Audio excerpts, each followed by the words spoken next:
सिर साहब, नया साल आपको मुबारक हो। And to you. Thank you so much. शायद पाकिस्तान तहरीक इंसाफ को भी मुबारक होने जा रहा है ये साल, क्योंकि 2 जनवरी को सभी को उम्मीद थी कि जो दूसरा दौर होगा मीटिंग का, मुज़ाकरात का, उसमें कम से कम पाकिस्तान तहरीक इंसाफ की जानिब से रिटर्न में डिमांड्स आ जाएंगी और सबको पता चल जाएगा पाकिस्तान तहरीक इंसाफ क्या चाहती है। अगर वो 4 से 2 मुतालबात पर आई है तो 2 मुतालबात भी आज उन्होंने रिटर्न में पेश नहीं किए। उनका ये कहना था कि अभी हमें जाके इमरान खान साहब से और मुशावरत करनी है और इसके लिए टीम को मुलाकात की इजाज़त दी जाए। अगरचे पहले दौर और दूसरे दौर के दरमियान मुलाकातें हो चुकी हैं, सलमान अकरम राजा साहब भी मिले, बैरिस्टर अली ज़फ़र भी मिले, लेकिन फिर भी पाकिस्तान तहरीक इंसाफ ने टाइम बाय किया और अगले हफ्ते तक बात चलेगी। अगले हफ्ते की कोई तारीख मुकर्रर नहीं हुई, वो तब होगी जब इमरान खान साहब से मुलाकात होगी। इस पे तो चले आते हैं बाद में। मीनवाइल जिनको मिलिट्री कोर्ट से सज़ाएं सुनाई गई थी, वीडियो बना के बताया गया था कि इन्होंने ये जुर्म किया। अब आज फिर वैसी एक वीडियो सामने आती है, लेकिन उसमें 19 मुजरिमान की सज़ा मुआफ़ी का ऐलान होता है कि उन्होंने मर्सी पिटिशंस दायर की थी, जिन पर गौर करते हुए कोर्ट्स ऑफ अपील की जानिब से उन्हें माफ़ कर दिया गया है और जो अमल है उनकी रिहाई का, वो मुकम्मल करने के बाद उन्हें रिहा कर दिया जाएगा, जो भी ज़ाब्ते की कार्रवाई है। ऐसे लगा सबको देख के कि जैसे कॉन्फिडेंस बिल्डिंग मेजर्स के तहत उस तरफ से भी थोड़ी लचक दिखाई जा रही है, लेकिन बैरिस्टर गौहर इस मामले पर शुक्रगुजार नहीं है। उनका क्या कहना है, सुने। पाकिस्तान तहरीक इंसाफ का मौक़िफ़ चेंज नहीं है और पाकिस्तान तहरीक इंसाफ का आज भी मौक़िफ़ यही है कि किसी भी सिविलियन का trial by the military court, ये हम समझते हैं गैर नहीं, और ये मैटर सुप्रीम कोर्ट में मौजूद है। सुप्रीम कोर्ट डिसाइड करेगी। अलबत्ता ये बेहतर है, अच्छी बात है कि वो लोग घर चले गए, लेकिन कन्विक्शन का स्टिग्मा भी नहीं होना चाहिए by the military court.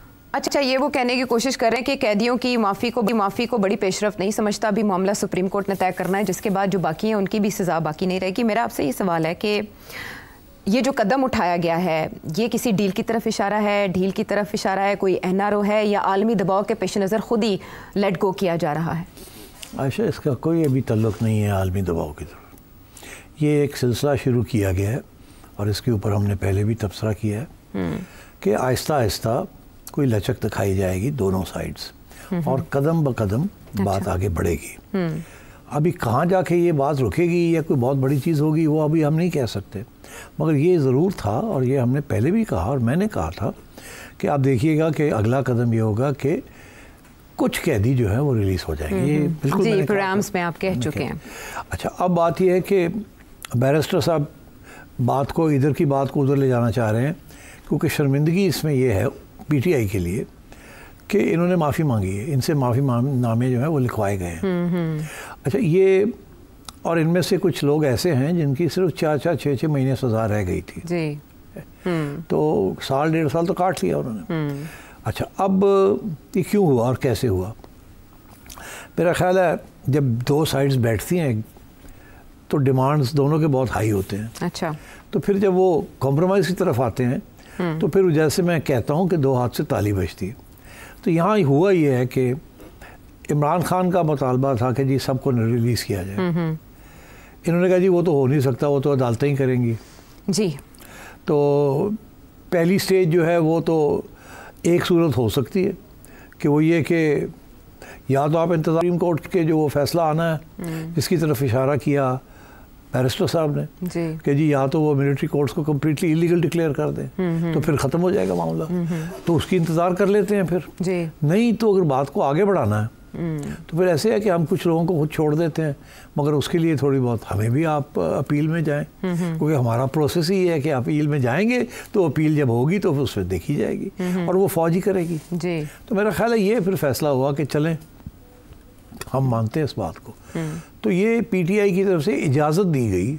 Okay, जो माफ़ीनामे बनाए गए ये इस्टेब्लिशमेंट ने बनाए हैं, उसके ऊपर दस्तखत लिए। पीटीआई के वकीलों ने जाके इन सबको कहा है कि ये कर दो, रिलीज़ हो जाएंगे और ये फैसला है हमने इसको फैसिलिटेट करना है।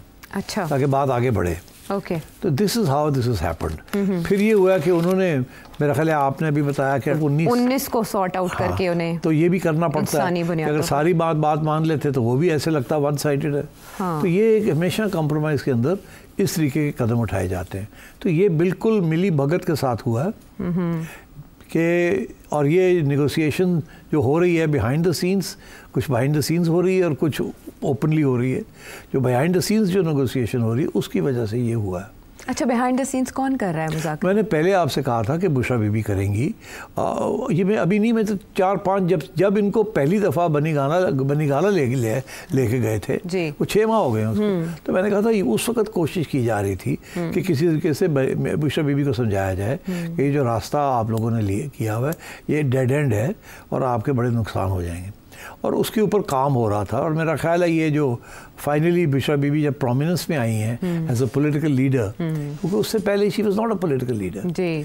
पॉलिटिकल लीडर वो बनी है जब उन्होंने ये लीड किया लॉन्ग मार्च, ठीक है ना। तो उसके बाद आपने देखा कैसे उनके लिए रास्ता बनाया गया कि वो निकले वहाँ से एंड सो ऑन। तो उसके बाद कुछ अरसे के लिए बिल्कुल गायब हो गई वो। अब फिर वो आपको नज़र आनी शुरू हो गई। तो बात यह है कि इफ़ेक्टिव लीडरशिप जो है वो खान साहब की है, मगर खान साहब के ऊपर सबसे इम्पोर्टेंट इन्फ्लुएंस जो है वो बुशरा बीबी का है। और मेरा ख्याल है इस्टेब्लिशमेंट का ये मौक़िफ़ है कि खान साहब से डायरेक्ट बात नहीं हो सकती।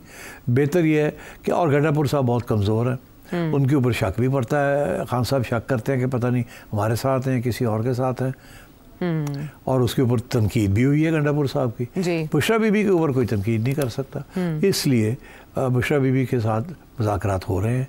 वो आगे फिर खान साहब को बता रही हैं और उनसे इजाज़त ले रही हैं। और ये भी जो सब कुछ हुआ है ये उन्हीं नेगोशिएशंस के तहत हुआ ताकि बर्फ़ थोड़ी सी पिघले। मगर अब आप देखें कि हुआ क्या। ये लोग जो हैं जो 19 के करीब रिलीज़ हुए हैं, इन्होंने एक्चुअली मर्सी पिटिशन लिखी है टू द आर्मी चीफ। पहले तो मानते नहीं है उनको, फिर उनके आगे एक पिटिशन कर देते हैं, ठीक है ना। तो ये कैसे हो सकता था without approval of the party? Party से मुराद ये किसी ने कहा कर दें, हम आपको साइन करवा देते हैं। साइन तो इन्होंने किए ना, पीटीआई के लोगों ने किए ना। पीटीआई के लोग जो है उनको तो पीटीआई के लॉयर्स है ना, उनको किसने कहा कि जाके इनसे साइन करवा के और ये पिटिशन साइन करें? तो इसलिए उन्होंने फौज ने अपने पास रखा है। हमने सजा दी, हमने मर्सी पिटिशन इन्होंने हमें दी, हमने इनकी मर्सी पिटिशन मानी। स्टेज 1 आपने 48 मांगे, हमने 19 दे दी आपको। नेक्स्ट स्टेज, अब आप चुप करके बैठे, जो बातें बाकी चल रही हैं हमने गुडविल इस्टेब्लिश करनी थी, हमने आपको बता दिया। और मैं आपसे कह रहा हूँ कि स्टेज बाय स्टेज नरमी होगी, और उधर से भी स्टेज बाय स्टेज खान साहब की ज़ुबान जो है वो चलनी बंद होगी आहिस्ता आहिस्ता। ये तो बहुत मुश्किल लगता है। उनका जो हालिया ट्वीट है वो निज़ाम को घुटनों पर कह रहा है। वो कह रहे हैं कि हकीकी आज़ादी का साल है ये 2025 और घुटनों पर आए इस जाली और फस्ताई निज़ाम को शिकस्त होगी इंशाल्लाह। हाँ जी, इंशाल्लाह तो सारी कहते हैं, पर बात यह है कि इस वक्त लगता है ऐसे कि खान साहब कमज़ोर हैं। हाँ। और इस्टेब्लिशमेंट तकड़ी है। यस, लेकिन उनके मुताबिक तो हाँ, तो इसलिए खान साहब ये तो नहीं कहेंगे कि मैं कमज़ोर हूँ, वो तो यही कहेंगे कि इन्होंने टंगा खड़क दी, मैंने काम पे टांग रही हैं इनकी। हाँ। और ये देखें अब इन्होंने इनको छोड़ना पड़ा, इनको ये करना पड़ा, इनको वो करना। पर एक्चुअली दोनों साइड्स टफ लाइन लेंगी पब्लिक में, वो भी टफ लाइन लेंगे, ये भी टफ लाइन। मगर आप देखिएगा खान साहब बड़े तरीके के साथ उनके जो बयानबाजी आएगी वो बड़ी फोकस्ड होगी, and he will be to facilitate this process step by step. देखिएगा आप आगे। अच्छा, इसमें एक सवाल जहन में उमड़ रहा है। आपने पसे पर्दा मुज़ाकरात की बात की, फैसल चौधरी साहब ने कोई इशारा किया है? इमरान खान साहब ने यह वाज़ेह किया कि उनको बिलवास्ता तौर पे बनी गाला में शिफ्ट होने की ऑफर आई थी, और हमेशा ये बिलवास्ता तौर पे इनडायरेक्टली आती है। तो उन्होंने कहा कि जब तक मेरे कारकुनान, जब तक मेरे दूसरे रहनुमा जो हैं वो नहीं रिलीज होंगे तो वो अपनी राय की बात नहीं करना चाहते। ये सही कह रहे हैं, एग्जैक्टली दिस। अच्छा, कोई लीडर अपनी रिहाई की बात नहीं कर सकता जब तक वो अपने कारकुनों की बात ना करे। ये तो एक्सेप्टेबल है। तो इसलिए फिर उनकी जो बात थी उसमें से कुछ बात मान ली गई, उनके कारकुनों को छोड़ दिया गया, मगर इनके कहने के ऊपर अपील की गई। सो आई थिंक सब थिंग्स आर ऑन ट्रैक। अच्छा, हाँ, मगर ये अगर आपकी तवक्को है कि जी अगले हफ्ते में खान साहब बाहर आ जाएं, ऐसी कोई बात नहीं। ये तो हामिद रजा साहब भी कह रहे हैं कि 31 जनवरी तक जाएगी बात, 20 जनवरी तक तो नहीं रहा हो सकते इमरान खान साहब। लेकिन सेठ साहब, आपने बुशरा बीबी के मुज़ाकरात की पसे पर्दा बातचीत की बात की, कौन कर रहा है उनसे मुज़ाकरात? एस्टैब्लिशमेंट डायरेक्ट कर रही है। डायरेक्ट कर रही है? हाँ, गवर्नमेंट इज नॉट इन्वॉल्व्ड। और हुकूमत को एतमाद में लेकर कर रही है? जाहिर है, अगर मुझे पता तो हुकूमत को भी पता ना। अच्छा, लेकिन हुकूमत के दिल में तो थोड़े बहुत वसवसे आ रहे हैं, वो कहीं इसी तरफ इशारा तो नहीं है शहबाज शरीफ साहब? वो परेशान तो होंगे थोड़े बहुत के, पता नहीं क्या डील होने जा रही है। बिकॉज मैं आपको बताऊं कि फुली इन कॉन्फिडेंस नहीं लिया एस्टैब्लिशमेंट ने फुली इन कॉन्फिडेंस नहीं लिया, वो भी गवर्नमेंट को टाइट करके रखना चाहते हैं ना। अच्छा। ये ना जरा बड़े हो जाएं, ये भी टाइट करके रखना है इनको, तो वो सारा वक्त गवर्नमेंट भी परेशान रहती है कि जो हमें बताए बगैर बहुत सी बातें हो रही हैं। तो that's okay, that is the way the establishment keeps control over government and opposition. ठीक है, वैसे ख्वाजा से मोहतात रहने का मशवरा दे रहे हैं, लेकिन जो सामने मुज़ाकरात हो रहे हैं ज़ाहिर है उसमें हुकूमती इन्वॉल्वमेंट भी है, तो अगर पसे पर्दा कोई ऐसी बात होती है तो इस मुज़ाकराती अमल से उसको डिरेल करना मुमकिन होगा, या मुस्लिम लीग नून के इख्तियार में कुछ है जैसे ख्वाजा आसिफ कह रहे हैं मोहतात रहें? नहीं, कोई नहीं, मुस्लिम लीग नून के पास कुछ भी नहीं है, सब फैसले जो हैं वो कहीं और होंगे, और वह भी ये भी आपको कह दूं कि ये इमरान के हक़ में नहीं होंगे। ये अगर कुछ लोग समझते हैं कि खान साहब के लिए रास्ते खोले जा रहे हैं और अगले साल इलेक्शन हो जाएगी और खान साहब एक फ्री एंड फेयर इलेक्शन करके और आ जाएंगे वापस एज प्राइम मिनिस्टर, ये नहीं होने जा रहा। मगर ये जो इस वक्त जो मेन इशू है फॉर द इस्टेब्लिशमेंट वो ये कि स्टेबिलिटी हो, मईशत चले, इकोनॉमिक ग्रोथ हो, ताकि कोई थोड़ी बहुत आवाम के लिए रिलीफ मिले, बिकॉज प्रेशर बहुत ज़्यादा है ना गवर्नमेंट के ऊपर, and by association with establishment, because लोग तो अब एक्चुअली काफ़ी खुले आम क्रिटिसाइज़ करते हैं ना, तो इसलिए ये they need time, they need space जिसके अंदर वो कुछ इकोनॉमिक ग्रोथ हो, कुछ थोड़ी बहुत मुलाजमतें मिले लोगों को, थोड़ी सी रिलीफ हो। अब वो हर रोज़ क्या आपको नज़र आता है इस वक्त, सारा की सारी तवज्जो हुकूमत की जो है वो है इकोनॉमिक ग्रोथ के ऊपर। कभी वो उड़ान प्रोग्राम नज़र आ रहा है, कभी वो प्राइवेटाइजेशन की बात हो रही है, कभी वो हर रोज़ हमें बताया जाता है कि जी इन्फ्लेशन जो है वो 6% पे आ गई है, 4 पे आज बता रहे हैं, 4 पे आ गई है, अभी आ गई। तो अगर आप गरीब को पूछे या आपको पूछे या मुझे भी पूछे तो ये 6% पे आने का क्या मतलब है? हमें तो कोई फर्क, हम जितने पैसे हम कमाते थे वो उससे तो 20-30% कम हो गए हमारे पैसे। तो अब हमें तो हमारी जेब ही कट गई है जी, सेविंग नहीं हो पाती जो पहले कभी। तो अब हो ये रहा है कि इन्फ्लेशन क्यों कम हुई है। मैंने उस दिन भी एक्सप्लेन किया था कि ये जो इन्फ्लेशन है या जो महंगाई है इसलिए कम हो गई है कि हमारे पास खरीदने के लिए पैसे नहीं रहे। अगर पहले ऐसी सब्जी मंडी जाने था तो 2000 रुपए की सब्जी लेके घर आई सी, तो हुण असी 1200 रुपए की सब्जी लेके घर आने हैं। पेट काट रहे हैं ना, अपने खर्चे कम कर दिए, अपने टाइट कर रहे हैं, क्योंकि हमारी एनर्जी कॉस्ट बढ़ गई है, हमारी खाने पीने की चीज़ें बढ़ गई थी। अब जबकि हमने अपने खर्चे ही कम कर दिए तो फिर ज़ाहिर है कीमतें तो गिरेंगी ना, क्योंकि माल भी लोगों ने बेचना है, तो ऑटोमेटिकली कीमतें गिरेंगी। तो this is what's been happening.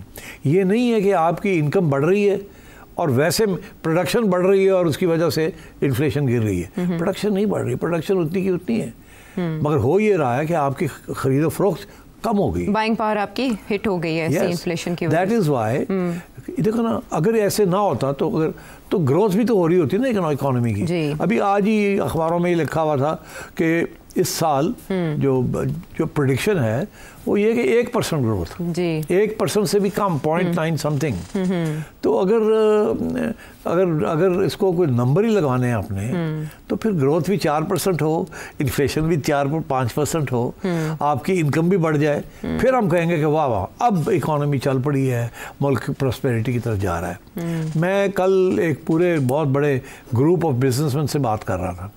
अच्छा। जो कि उनमें से कुछ खान साहब के भी सपोर्टर थे, कुछ इंडिपेंडेंट थे। ज़्यादातर बिजनेसमैन पॉलिटिक्स में हिस्सा नहीं लेते, अपनी जो भी ख्वाहिश भी होती है वो चुप करके बैठे रहते हैं, वो देखते हैं हमारे प्रॉफिट्स का क्या हो रहा है। तो एक वहाँ पीटीआई के साहब बैठे हुए थे, उन्होंने पूछा उनको, बिजनेसमैन को, कि आपका क्या ख्याल है कि मईशत चल पड़ी है, ठीक हो गया काम, अच्छा, आपको तकलीफ हो रही है कि नहीं, कि आपका कोई नुकसान हो रहा है कि नहीं? तो उन्होंने कहा नहीं, हमारा नुकसान तो नहीं हो रहा।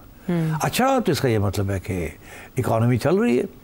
तो उन्होंने कहा नहीं, इकॉनमी नहीं चल रही। तो उसने कैसे हो सकता है कि आप इकॉनमी चल नहीं रही और आपका नुकसान भी नहीं हो रहा? हाँ। आपको तकलीफ नहीं हो रही, आपकी प्रॉफिट्स बन रही है? उन्होंने कहा हाँ, हमारी प्रॉफिट्स बन रही है।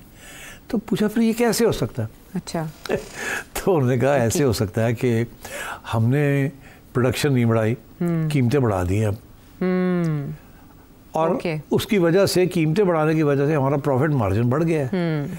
मगर क्योंकि प्रॉफिट मार्जिन बढ़ गया और कीमतें बढ़ा दी है, हमारी डिमांड कम हो गई है। अच्छा। तो जहाँ पहले हम 100 आइटम बेचते थे, अब हम 80 आइटम बेच रहे हैं। मगर अगर 100 आइटम के ऊपर हम 10% हमारी प्रॉफिट थी, तो हम 80 के ऊपर 15% प्रॉफिट ले रहे हैं, इसलिए हम तो अभी भी खुश हैं। हाँ, ठीक है, दूसरे तरीके, कान को दूसरी तरह से पकड़ लिया। तो इसलिए वो कहते हैं जी, अगर तुम्हारी आउटपुट जो है, हाँ, अगर हम पहले 100 बेच रहे थे आइटम और अब अगर 125 बेचे, तो फिर हम कहेंगे ना ग्रोथ हो रही है। तो ग्रोथ तो नहीं हो रही। हमने कुछ लोगों को छुट्टी भी करा दी है, डिसमिस कर दिया, बिकॉज हमें इतनी बड़ी प्रोडक्शन की जरूरत नहीं. So what is happening is the economy is not growing. Right. Even though big capitalists are making money because they've increased their profit margins. Pharmaceuticals, banks, some textile mill owners and so on. So they are making money. But that's not because demand has gone up.